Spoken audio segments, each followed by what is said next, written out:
I couldn't work anymore, and so I stopped my business. I couldn't afford rent. I ended up moving us into a family homeless shelter. You might have a lot of different ideas in your head about what could drive a family into homelessness. But one thing you might not think of is childcare. Finding and affording childcare is pushing a lot of Oregonians to the edge. That's what happened to Natalie Pate. She's talking here at a rally on the steps of the state capitol in January of 2024. Fund childcare now! She became an advocate for expanding a state childcare program after her experience with this. Kaya is a single mother from Gresham, and she had been running a successful full-time business, combining photography, web services, and marketing back in 2022. I finally was growing my business and hitting bigger marks. It was very exciting. I thought, oh my gosh, I'm getting ahead. With the help of state benefits like SNAP, she finally felt like things were going her way. Maybe she could buy a house, start saving, and pay down debt. But then I was pregnant unexpectedly. And when it was time to reapply for state-subsidized childcare for the new baby, the numbers didn't add up. I was annually $2,000 over the exit limit. Without the help of subsidies, she didn't make enough to afford private childcare on her own. I was so overwhelmed. I don't even know the survival mode that I was kicked into. Kaya had to massively scale back her business in order to stay home with her youngest children. And because she was then earning less, that's when the family ended up in a shelter. I have experienced existing in survival mode before, but the level of survival mode that my body entered and the absolute anger that I had, that I felt this angry because I'm not the only one.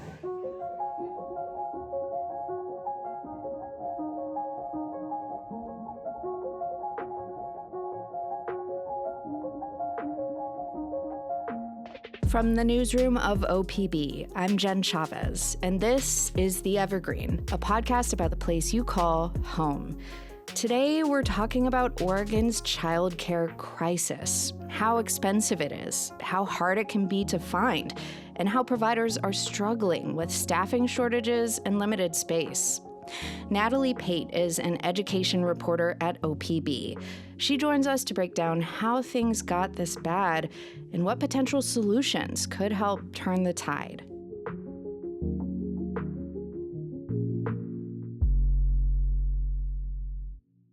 Natalie, thank you so much for being with us. Thanks for having me.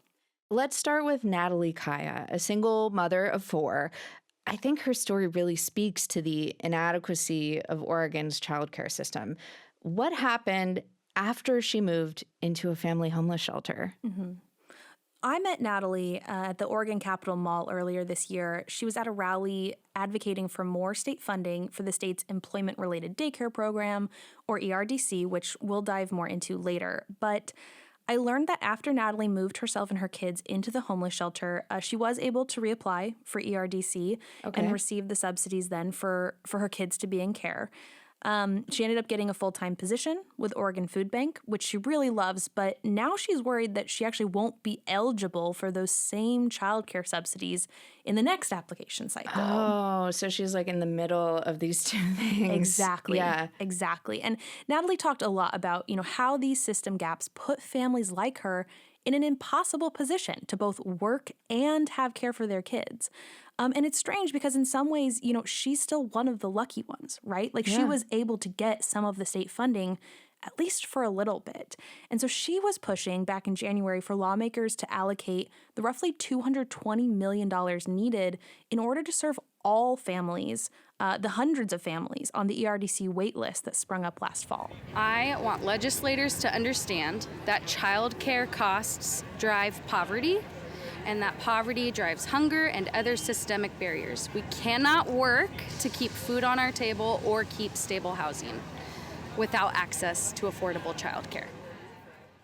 In her case, it seems like she's kind of caught in the middle between being able to work and being able to afford childcare. Can you paint a broader picture of what Oregon's childcare system looks like as a whole? Yeah.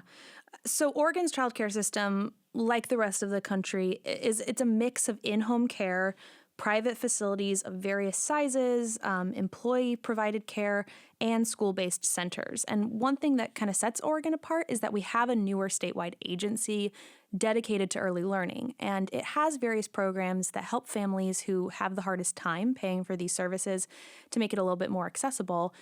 But there are still glaring gaps, especially for families like Natalie, not wealthy enough to afford the high costs on their own, but in some cases not poor enough to qualify for low-income services. And Oregon's childcare system has left hundreds on a waiting list for government assistance. It's costing individual families thousands of dollars a month, and it's really exacerbating a lot of inequities, especially for mothers and women of color. And, day to day, this means that, parents who don't work a traditional Monday through Friday 9-to-5 schedule can be really hard-pressed to find providers with available hours, especially for nights and weekends. Families in rural areas, including Oregon's coast and southeastern counties, also face especially high deficits. Lack of centers, lack of slots, transportation to these things all factor in. But yes, this is an issue across the state. Nearly every county in Oregon is considered a childcare desert. And that means that there's about one slot for every 3 children. Wow. And many counties are considered severe childcare deserts, which means they have at most one slot for every 10 children. And you spoke with Candace Vickers, who has also been affected by the childcare crisis. I actually had to go back to work 7 days after a C-section in order to afford childcare back when my youngest was born. Wow. She is the executive director of Family Forward Oregon, which is a nonprofit with the goal of economic and reproductive justice for all mothers and caregivers statewide. What did you learn from her about the cost of childcare? Yeah, one thing that really stood out, Candace told me that childcare costs average about $2,500 a month for infant care and more than $2,100 a month for toddlers. And some families can supervise their small children without needing a childcare slot, but parents in need often can't access one. Less than a third of Oregon's youngest children have access to regulated childcare facilities, and about 60% of Oregonians, so more than half, are spending 20% of their monthly income on childcare. And another thing that's important to know is that these costs have gone up in recent years. One study in particular found that prices have increased by 15 to 37% in just 2 years, from 2020 to 2022. Wow. So how did the pandemic highlight the difficulty for childcare workers and parents? Yeah, COVID had a significant impact on childcare. Centers shut down, workers left for other industries, families were scrambling day to day, often with little ones at home while they were trying to figure out how to keep working. Employment in child daycare services dropped 35% in 1 month between March and April of 2020, and the industry has yet to regain those losses. In fact, nearly 20% of the childcare workers who left the industry in Oregon during the height of the pandemic still haven't returned. And that's on top of staffing needs in the industry that were happening, way before the pandemic. Right. And it reminded a lot of people, I think, just how essential this work is in order for parents to be able to participate in the workforce and for children to get the most support in their earliest years. And the way almost every child advocate I've talked to for this story put it to me like this. They said, nobody works if childcare doesn't work. Right. This just strikes me as one of the many things that the pandemic that existed before but was brought into 100%. daylight Yeah, by 100%. what happened. So, we're talking about cost. How is it that, on the one hand, childcare is prohibitively expensive for parents, but at the same time, childcare workers are not getting paid enough? Yeah. I mean, costs vary widely based on geography, what type of facility it is, but every factor that makes it, quote, quality care, right? When we're talking about like the type of care that we're ideally imagining for our children, all of that costs money. And that's true whether the child care is provided in someone's home, if it's at a daycare center, or if it's in a school. So if families want, for example, fewer students per teacher to have more individualized education, or attention, that rate goes up. If they want to increase workers' salaries or match them to that of K through 12 educators, it goes up again. Every aspect that can make childcare more appealing to parents and to workers, providing retirement benefits, to offering health insurance, making time to plan lessons, or investing in larger spaces and learning materials, all of those things increases costs. But what's different about childcare is that unlike traditional businesses, think about a coffee shop where if it's costing more to produce the product that you're selling, you can charge more Right. Yeah. for the shopper, for the consumer. Unlike that, childcare centers can't always increase the tuition. If they do, many providers fear that they will drive families away from an already incredibly expensive system. And here's what Candace, who we were talking about earlier, here's what Candace said about that. Our childcare providers are not able to pay their workers a living wage so that they can stay in that system. They're not able to grow their facilities and grow their footprint in their communities because they can't charge families the amount that they need to be able to do that because the costs are so high. Yeah. What a precarious sounding balance between those two things. For the people who still work in childcare now, how are things looking for them today? This is an interesting group because it's people who, like many educators, are people who care so much and so passionately. They're in it because they care very deeply for it. Yeah. But the conditions of their work vary dramatically between sites. And a lot of those working conditions are extremely difficult. These workers are dealing with low pay, a lack of benefits or time off, grueling hours, work that can be emotionally exhausting. And all of that combines for a really tough job that often isn't as highly valued as other education roles. Early education often gets kind of brushed off as almost babysitting, right? Basically an adult who's sitting in a room and making sure the kids don't hurt themselves or each other. That's not what childcare actually looks like day to day on the ground at all. Right. I met with Angie Garcia for this story. She's the owner of Escuela Viva, which is a dual language schools in Portland. And I spent some time there with some of her 4- and 5-year-olds. What's your name? My name is Cecilia. Cecilia? Yeah, and I have 2 cats, Nardo and Dillies. In one class, there was about 16 students and 2 or 3 adults with them at any time. And throughout the morning, the adults were helping them eat, go to the bathroom, move around the building, play together, have group reading time together. The 5th and the smallest pea was now a vine of green leaves and pods. This is what was meant to happen, he said, and smiled to himself, happy and content. Do you see the smile? He's going Él está to feliz. Mm-hmm. Oh, he's getting babies. Yeah. They did a science experiment after that. Just like any other educators, these folks are trained to help guide and teach the students about everything from social skills, keeping our hands to ourselves, not using our words for hurting.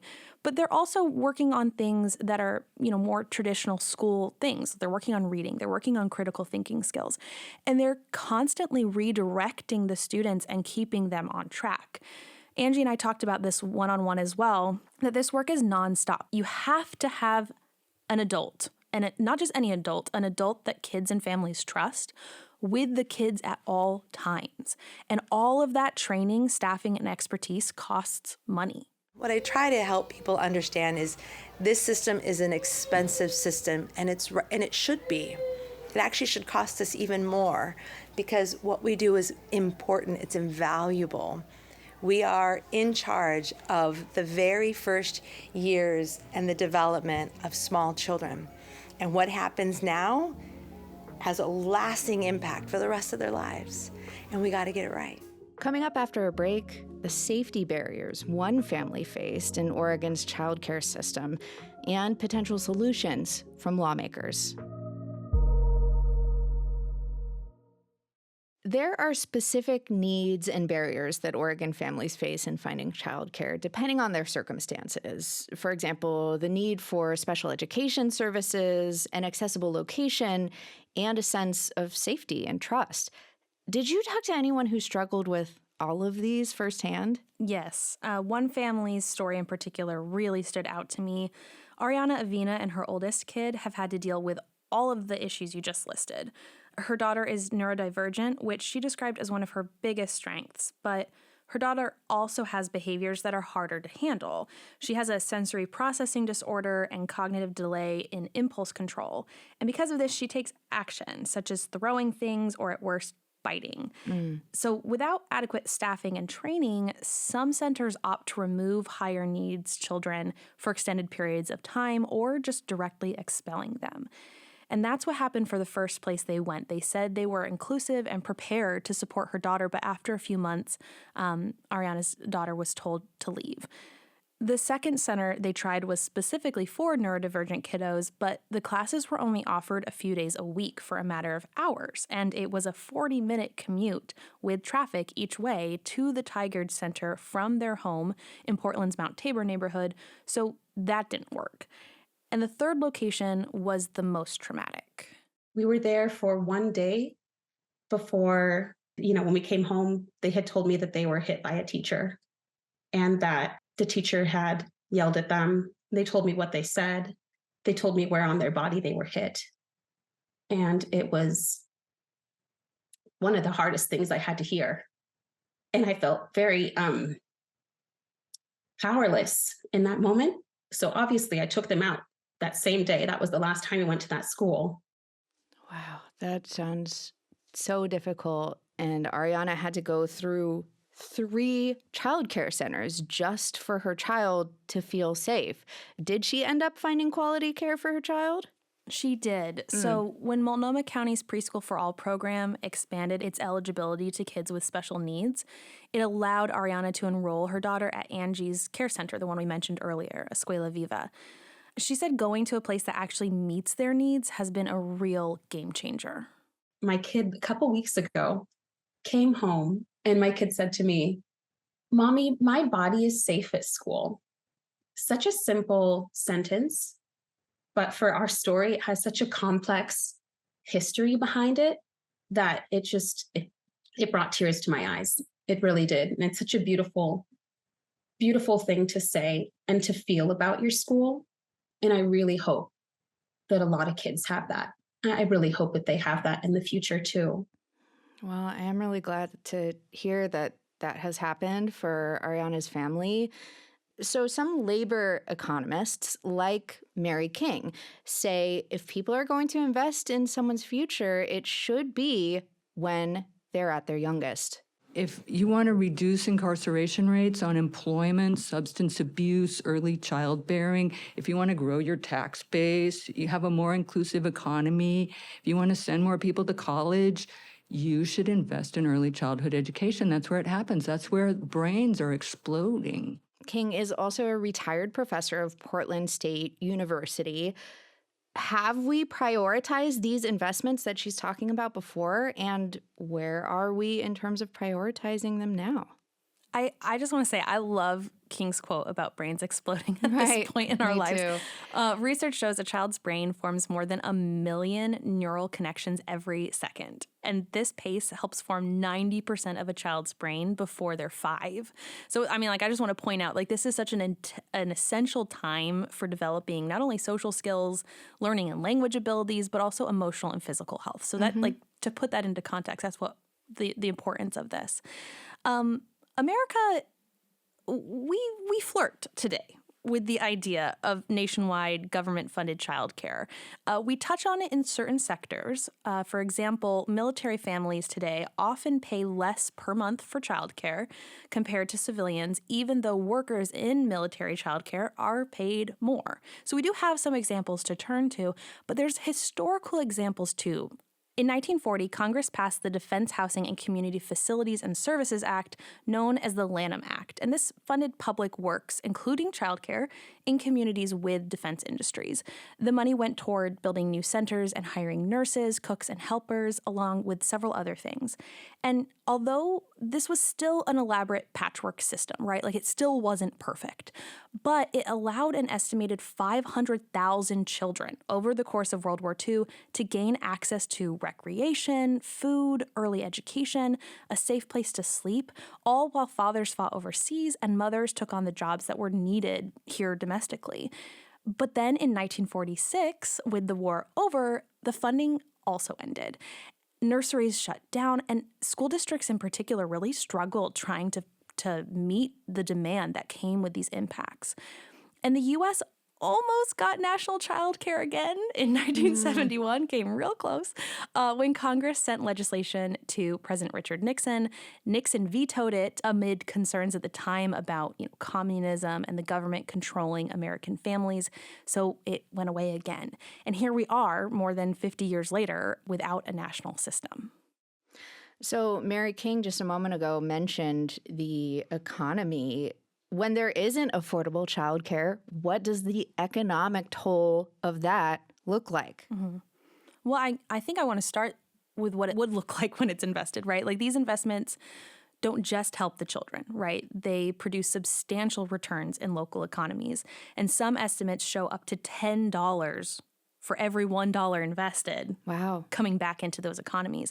And as King said, they help lower things like dependency on welfare programs, the criminal justice system, let alone needs of K through 12 schools later down the line. And so when they aren't invested, not only is it costing us millions of dollars in these other systems, but as King put it, we're wasting human potential. We're not supporting kids in the way they need to thrive in school and life more broadly, but we're also seeing the impact on families and workforces as they're responding to the lack of care, right? With the end of federal COVID relief dollars for childcare last year, Oregon parents alone were expected, so just Oregon, not nationally, but Oregon parents alone were forced to cut work hours or leave the workforce to care for their children. At least 2,380 childcare jobs were expected to be lost from this, and more than 16,000 Oregon children were at risk of losing care. Wow, those are some pretty big numbers. Earlier, we talked about Natalie Pate and how she receives childcare help from Oregon's Employment-Related Daycare Program, or ERDC. And recently, the state passed $171 million for that program. But advocates were pushing for $221 million. So will what actually came through be enough? I think that's the ultimate question right now. It is less than advocates said was needed to fully address the wait list, or what they originally said. That said, some groups like the Children's Institute, for example, are saying that it should be enough to address the deficit. Generally, advocates like Candace Vickers at Family Forward are still just happy that it passed. Like it's at least one step in the right direction. Advocates also applauded lawmakers for passing the CHIPS Childcare Fund, which will allow Oregon to build on existing state childcare programs that could support businesses in unlocking federal funds through the CHIPS and Science Act. And if you're not familiar with this, that's the 2022 federal law aimed at spending billions to boost computer chip production in the U.S. And about $5 million in Oregon was allocated by legislators for this to specifically address childcare in that arena, though advocates were originally pushing for $8 million. So that's another example of a time that they were going for more. They got most of it. They took what they could get. They were happy to have what they got. What are some potential solutions beyond that perhaps being explored or pushed for that you looked at more closely in your reporting on this? There are programs like Preschool for All in Multnomah County that are pointed to as programs that we should be replicating all across the state and the country. Preschool for All connects 3- and 4-year-olds to free, culturally responsive, inclusive preschools. The program was approved in 2020 by 64% of voters, so a fairly strong support, and it's funded by a personal income tax on the county's highest earners. But there are critiques of the program and its budget and concerns for that, and questions on whether a program like this could be expanded to all children ages 0 to 5 and in regions that are more politically or fiscally conservative. On the national scale, President Joe Biden has outlined future investment plans for childcare. And some members of Congress, including Oregon's Democratic Representative Suzanne Bonamici, have been working to update national childcare tax provisions. So there's a lot of things to keep an eye out for on kind of every level of it. But advocates and families have really stressed that these changes happen not only when there is strong support for it, but when there's consistent and sustained political will to do so. I think we all know that childcare is important, and we see it. Voters want their lawmakers to engage in childcare policy and childcare funding. And we also see simultaneously a lack of energy and fervor around that. Well, Natalie, we will definitely continue to follow your reporting as you keep following this, and thank you so much for walking us through it today. Of course, thank you for having me. You can read OPB education reporter Natalie Pate's full coverage of Oregon's childcare crisis at opb.org. Thank you for listening to The Evergreen, a podcast from OPB. If you're here listening right now, you are a part of our brand new podcast family. Help us grow by leaving a review on your favorite podcast app, including YouTube. Follow us there, and hey, tell your friends. Mia Estrada produced this episode, and our technical director is Stephen Cray. Nalene Silva engineered this episode. The OPB podcast team also includes Julie Sabatier and Sage Van Wing. Natalie Pate and Dave Miller did the interviews you heard. Our theme music comes from Audio Network. And if you have a question for us, please hit us up. You can email us at theevergreen@opb.org. I'm Jen Chavez. Catch you later. Natalie, thank you so much for being with us. Sup. What's up? What's up? Ladies, what's up? Sorry.